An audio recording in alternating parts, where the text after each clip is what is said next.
City news కి స్వాగతం. భద్రకాళి దేవస్థానానికి ఈ నెల 16న ఆర్యవైశ్యులందరూ బంధుమిత్రులతో రావాల్సిందిగా మాజీ మేయర్ గుండా ప్రకాష్ రావు పిలుపునిచ్చారు.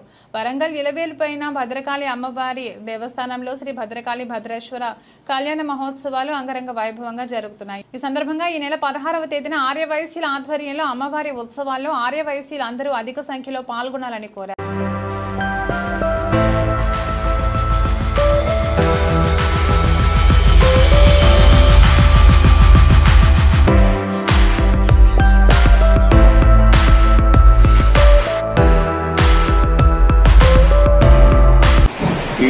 ఈ నెల 16వ తారీఖు గురువారం నాడు పట్టణ ఆర్యవైశ్య సంఘం తరఫున పెద్ద ఎత్తున భద్రకాళి దేవాలయంలో బ్రహ్మోత్సవాల కార్యక్రమం జరుగుతూ ఉంది.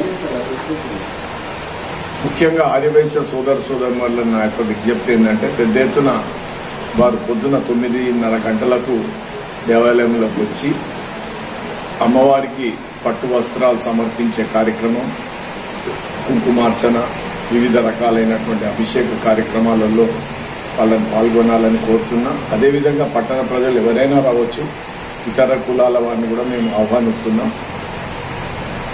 ఈ కార్యక్రమాలతో పాటు అన్నప్రసాదం, పెద్ద ఎత్తున అన్నప్రసాదం ప్రతి సంవత్సరం చేసిన మాదిరిగానే ఈ సంవత్సరం కూడా ఉదయం 12:30-1 గంట ప్రాంతంలో అన్నప్రసాద వితరణ కార్యక్రమం స్టార్ట్ అవుతుంది.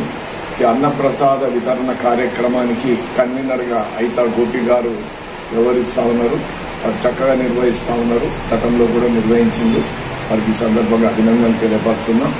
అంతేకాక ఈ కార్యక్రమాలు నిర్విఘ్నంగా కొనసాగాలని, జయప్రదం కావాలని దీనికి కూడా తొంపునూరు వీరన్న గారిని కన్వీనర్గా, అలాగే మర్యాద వీరమల్లయ్య గారిని కూడా కన్వీనర్గా నియమించడం జరిగింది.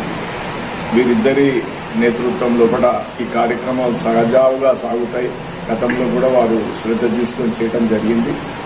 మేము ముఖ్యంగా కోరేది ఏంటంటే 16వ తారీఖు గురువారం నాడు భద్రకాళి దేవాలయంలో తప్పనిసరిగా అందరూ ఇచ్చేసి అమ్మవారి కృపా కటాక్షలకు పాత్రలు కావాలని మేము కోరుతున్నాం.